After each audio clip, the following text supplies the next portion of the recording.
Welcome back to the Green Beans Go channel. It's your host, me, and today we're talking about the 3 different types of sports bettors. Now, this is not some BuzzFeed quiz to figure out what type of sports bettor you are. It should be very evident as we talk about these 3 which category you fall into.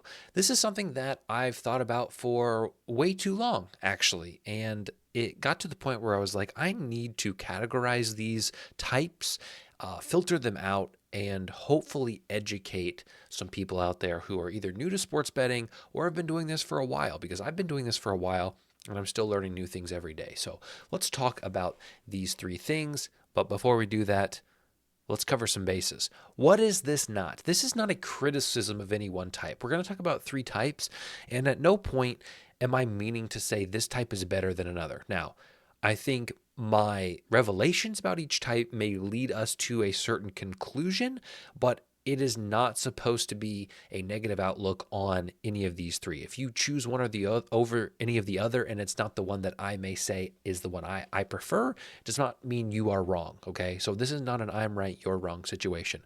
The one thing that I cannot stand about the sports betting landscape right now, and especially gambling Twitter, is this "I'm right, you're wrong" mentality. It's just this constant. Here is how you make the most money, and if you don't listen to me, you're just simply wrong. I mean, we saw that the other day with a guy who cashed out $80,000. The Thunder go on to lose that matchup, and he's getting criticism. Well, it's not the criticism for the cash out, it's the criticism that he didn't find a buyer for $100,000 because somebody would have paid $100,000 cash.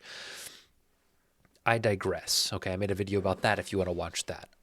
That is not my goal today. That hopefully will never be my goal. You guys can keep me honest about that. What is this, though? This is a reflection of my experience, my sports betting experience starting back in 2021, and hopefully this is a way for you guys to look at your own betting and to kind of examine what you are doing now and potentially what you may shift into, or at the very least, I hope you learned something. This is my own brainchild. This is something that I have, again, constructed over the course of 3 years, whether knowingly or not, and it brings us to this day, this culmination, this head, if you will. Here are the 3 types, and all 3 types are based around these 2 P's, picks and price. Picks would be the team the actual wager. Price would be the odds or the line that you get them at. Okay, first is the rec bettor, the recreational bettor. These are people who believe that, okay, in my understanding, picks matter, but price does not. All right, we'll talk about that in a second. There's the EV bettor, who says price matters, picks do not. And then there is the balance bettor, who says price matters, but picks also matter. So let's talk about each of these, talk about the pros and cons of each, and just some general thoughts that I have on each of these. So the rec bettor, like I said, is someone who says picks matter, but price doesn't. In other words, they will bet teams, they will bet totals, they will bet players, no matter what the price is. So in the Super Bowl, if you want the Chiefs, okay, and you think the Chiefs are going to win the Super Bowl, a rec bettor is going to take them at plus 100. They're going to take them at minus 150. They're going to take them at minus 200. Okay? They don't care. All right? You're telling me the Chiefs are playing in the Super Bowl? Well, guess what? I'm taking them on the money line. Okay? These numbers mean nothing to them. What means something to them is the logo, is Patrick Mahomes, is Travis Kelce, is Taylor Swift. They want action, they want rooting interest, and they want entertainment. Now, let me be extremely clear. There's nothing inherently wrong with this type of betting. This is probably 80% of all sports bettors fall into this category. People work stressful jobs, they have stress in their lives, and they want to come home, they want to relax, they want to watch the game, and they want a chance to win some money. Okay? Now, we can talk about how that mentality can bubble over and lead to problems and addictions and things of that nature, but for the most part, if people are being responsible, if they're setting aside a balance that they can lose, okay, and potentially win something, there's nothing wrong with this. And this is going to be argued, okay? The people that I surround myself with in the gambling community would probably disagree with me and say, that's foolish, that's ridiculous, there's too many resources out there to be a knowledgeable, profitable bettor. People don't always want to devote that kind of time to this, okay? So If you fall into this category, this is not me lambasting you. This is not me being critical of your choices. I'm just saying that there are things that you can think about in addition to this, which we will get to. So that is the rec bettor. Obviously, some pros and cons. Starting with the cons, you're unlikely to win long term. These type of bettors do not typically profit over the span of their betting career. And this also doesn't foster learning. Now, what do I mean when I say learning? A lot of times people don't understand, these types of bettors don't understand what minus 200 means. What does that mean mathematically? What does that mean about the odds? What does that mean for the team? I've even would go as far as to say that people would say, well, I bet on -7. I don't exactly comprehend what that is. I think they have to win by 7.5 points. It doesn't necessarily push you to understand the market. And I would encourage people, even if you are a rec bettor, to try to learn and understand the market, because you are going to be spending your money on this. You don't want to make a foolish mistake just out of ignorance. Some pros, though, are it is more fun or relaxed. It comes with hopefully the least amount of stress, although some would argue that winning is fun. And if you're not going to win long term with this, is it really that fun? That's for the bettor to decide. The second type of bettor is the EV bettor. And I will take a second to say that I have been critical somewhat of the EV bettor on this channel. And I want to say that it's not the EV bettor himself. It is the EV betting landscape. It is the toxicity that I think persists in the EV plus EV landscape.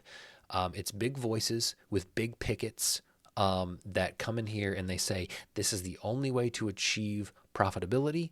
And not only that, but you better be in my Discord, which is $50 a month to get all my plays. And it's just a lot of people who need your money to make money. And that's a conversation. Point is, this is probably the most respected of the bettors in today's betting world. These are the people who bet numbers, they bet outliers, and they bet math. The game, the matchup, the analysis, the players, it's all irrelevant. They don't care. Even if they know about teams, they don't care. A lot of them don't even know about teams. Couldn't tell you the first thing about sports. All right. But they assume the market is efficient. And what they do is they bet inefficiencies. Let's talk about some pros and cons of plus EV betting. The pros obviously are mathematically, you are positioned to make a profit, to make money long term. That is what they sell you, okay? And they are right in a vacuum, okay? Over hundreds of thousands of bets, if you make a plus EV bet only, thousands of them, you will make money. So real quick, what is a plus EV bet? I should probably give an example because I did not necessarily do that, and some of you may be confused. Let's say every book that has a line for Yankees versus Cubs tomorrow, okay? Every book has Yankees at plus 100, except FanDuel. FanDuel has them at plus 150. So the market agrees that fair odds are plus 100, but FanDuel's giving you plus 150. That's an EV bet. If you take Yankees at plus 150, you are getting value on Yankees at plus 150 because it does not match what the consensus of all the books are. And if you bet Yankees at plus 150 over the course of thousands of bets, you will make money. All right. Let's talk about some cons. The cons start with variance. Okay. And this is something that is very difficult to understand because of the EV dream that is being sold. At the end of the day, plus EV betting is gambling. So you can bet the Yankees plus 150 all you want when their fair odds are plus 100. But if the Yankees still lose, you didn't make any money. So that's a problem, okay? Now, again, over the course of thousands and thousands and thousands and thousands of bets, you should make money. The expectations are also a con, I would say, in this current climate. A lot of people selling the dream that it is a guarantee that you make tens and thousands of dollars, and that's not always the case. At least I have not seen that be the case necessarily. So I think people get into EV betting with this false hope that will change fundamentally the financial side of their life. And then a month goes by and they're down $1,000, $2,000, and they're like, wait a second, this is not what I thought I was getting into. That can be a problem for a lot of people. It requires you to have strict bankroll management and not just tracking your bets, but sticking to a certain, unit size, sticking to, okay, this is the value I have on this play, so I need to bet accordingly, right? The higher the value, the bigger the bet. And that takes time to understand the criteria for that. The Kelly criteria is what it's often referred to as. And there's math that goes and supports that. That's definitely for another video. Another thing is that lines die quickly. What do I mean by that? Yankees at plus 150 when every book is at plus 100 is probably not going to be bettable for longer than 2 to 3 minutes. Okay, people are scraping these lines constantly. People have alerts set up. Like the game has changed. And if a book is hanging a bad line, they're going to catch it in under 5 minutes. So if you are a normal human, a normal American, unlike myself, who works a 9 to 5, and at 10:17, Yankees at plus 150 on FanDuel pops up, and you're in a presentation, you're in a work meeting, you're busy. If you don't see the alert within 2 minutes and get on and bet it, EV be danged, right? Okay, so it's very time dependent, and you have to be quick. Limits, all right. You hit Yankees plus 150 on FanDuel. They see that you got in it quick when the line was only up for 2 minutes. They flag your account as, well, maybe this guy's a little bit sharp. Maybe this guy has access to resources to snipe us on these lines. Well, we're going to make sure he can't bet very much money next time. Okay. And you see these EV guys on Twitter betting hundreds and thousands of dollars. Buddy, two things are in play here. Okay. Either they just got started. All right. Three things are in play. They're faking slips, or they have multiple players. Their wife's cousin's sister is signed up, and they're using their account. Okay, so that's the other thing. The fifth problem is you need to often pay for a service or a Discord to maximize plus EV. So you're going to be paying $50 a month to somebody else to give you plays to play that you may not get. Okay, it's a small con, and people are going to say, well, it pays for itself in the long run. Sure, it might, but up front, it is a con. The last thing, which is going to bother someone like me and may not be a bother to you, is you may have to bet lines that you think will lose. What if you don't like the Yankees against the Cubs? No matter if they are at plus 150. You don't think that the Yankees are going to win. You have to bet them anyway, because that is what an EV bettor does. Now, I posted a funny poll on Twitter, okay? And this kind of gives you the idea of what these EV guys are all about. I said, if I gave you 1,000,000,000,000 odds that the Titans would face I forget who I said, Commanders or something, in the Super Bowl next year. The Titans would beat the Commanders in the Super Bowl next year. And you had to bet $5. You couldn't bet any other unit. You had to bet $5. And in theory, you couldn't hedge it out, right? There could be a way, if it's at 1,000,000,000,000 to 1, if you had enough bankroll that you could weasel your way into profiting, right? Just betting the EV of 1,000,000,000,000 to 1 for the Titans to beat the Commanders, would you do it? And quite a few people said yes, right? To me, that's a waste of $5. You don't care about the EV. The Titans are not beating the Commanders in the Super Bowl. It's not going to happen. And there were plenty of people who said they'd throw $5 on it. So that gives you an idea of how these people think. And I'm not saying it's wrong. I'm just saying I'm not going to do that with my money. Okay? Now, let's talk about the balanced bettor, baby. Be balanced bettors. Let's be balanced. Okay? Let's make sure our chakras are aligned when we open up DraftKings. I don't know what that means. This is what I have kind of dubbed myself as recently. And this was a slight epiphany that I had, and something that I was doing that I realized I was doing without realizing it. Okay, and I'll explain what that means in a second. This is the merging of the recreational bettor and the EV bettor. All right, I like to say this is the best of both worlds. This is someone who won't take a good pick at a bad price, and someone who won't take a bad pick at a good price. Obviously, good and bad picks are subjective to the bettor. All right, so let's look at two examples that happened last week to me. These are real life examples. Now, before we talk about these, I was correct in both of these. So I realize that there is some bias baked into this, but I want to show you the thinking and how I went through the thinking. So the first is the Knicks versus the Pacers. Pacers in Game 3. The series was 2-0. The Knicks were up. And so I thought this is really a must-win for the Pacers. I mean, yes, they can technically lose and then win 4 straight, but it's a must-win for the Pacers. The Pacers play well at home. They play faster at home. I really like the Pacers in this game. But in my head, before I even looked at a line, I said, I like the Pacers at about 150, 4.5-point favorites. And that is the very, very basic building block of the balanced bettor. Look at all those B's, baby. That is an alliterative masterpiece. Basic building block of a balanced bettor. Put it on a t-shirt. All right.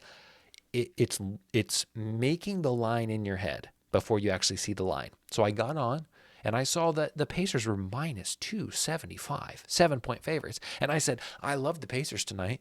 I think the Pacers win. But do I want them at minus 275, minus 7 points? Do I think they're 7-point favorites tonight? No, I think they're 4.5-point favorites. So what did I do? I didn't bet the Pacers. Okay? Did they win? Absolutely. Would I have won if I had bet 275? Absolutely. But would I have won if I bet minus 7? No. Would I have won if I bet minus 4.5? Yes. All right. So I realize I'm cherry picking an example that fits my argument. Okay, I realize that there's tremendous bias there. But what I want you to understand is I had in my head what I thought fair odds should be, or where I was comfortable betting them. And had that been the price, I would have won based on the result. But I have faded this number because I thought it was too big. Okay, so even though I like, and this is the thing, the recreational bettor will say, I like the Pacers, man. I think they'll win tonight because of X, Y, and Z. I'm going to bet them no matter what. I said, I like the Pacers tonight. I think they're going to win because of X, Y, and Z, but I don't think they're worth the value at minus 275. That's too much juice to pay. So I stayed off of it. Okay. Now it can work in the other way. The Cardinals are playing the Brewers, maybe the same night or a few days after. The Brewers first in the NL Central. I like what the Brewers have done this year. And Lance Lynn was pitching for the Cardinals. And I don't like Lance Lynn. I think Lance Lynn has lost a step in his old age. He's 37 years old. And I just don't trust his stuff anymore. And before I got on, I saw he was pitching. And I thought, ooh, this is a good spot for the Brewers. I like him minus 160. I think that's a fair price. 115? Are you kidding me? Are you serious? You're giving me this softball underhand pitch? All right. It works in both ways. I thought fair value for the Brewers in this spot. I predicted that the line would be minus 160. It was minus 115. Christmas came early last Friday, okay? I took the Brewers won. So it can work in both ways in that you may like a pick that you have to fade because the line is too juiced, and you may like a pick that you think I'd take them all the way up to this number, and you can get them for much cheaper. Now, people are going to say, this is the most basic thing ever. You're just handicapping the games. This is not rocket science. I get it. I'm not saying it's rocket science, but I'm saying there are bettors out there who are going to hear this and be like, oh, I never thought of it like this. That's the purpose of this video. Now, like with anything, pros and cons, you're still trusting yourself. And people are going to say, you are not sharp. You are not going to beat Vegas long term. You should not trust yourself. Okay? That is a con. All right? You're trusting your own sharpness versus a legitimately sharp market. Second thing is it takes time to feel out the market. It has taken me years to say, this is what I think fair odds of this team are. All right? And the more you get in the habit of doing that, the better you will be. I mean, it's going to get to a point where you can kind of feel where the lines are, okay? You know, especially with the big sports, right? NFL comes out next year. I can probably predict most of the spreads down to about a field goal, okay? Which I realize is a pretty big margin. But the point is, you'll get better as you do this. It's obviously less efficient than building a model, but it is easier. I mean, obviously, you want to build a model. You want to use data. You want to take all the things into account when you come up with what the fair price is, but that takes a lot of work. And of course, the quote, what everybody's going to say is the sports books have already factored it in. Anything you could possibly know, injury news, history, data, players, matchups, it's all factored in, man. You're not going to beat them, okay? And you might be right, all right? But I can feel better about the plays I make. It's not going to hurt me to think a little more critically, okay? So there's that. Some pros are it will help you become sharper, and at worst, it will shift your mentality. It will get you say, I'm not just betting the Kansas City Chiefs. I'm betting the Kansas City Chiefs at a certain number. And if I don't think that number is correct, even though I love the Chiefs, I should probably stay off, okay? So rec bettor, EV better, balance better. And I'm not saying you need to be one. I'm just saying these are some things to consider. Now, like every good YouTuber, it's time to make some money. So here's the deal. I am now partnered with BetStamp.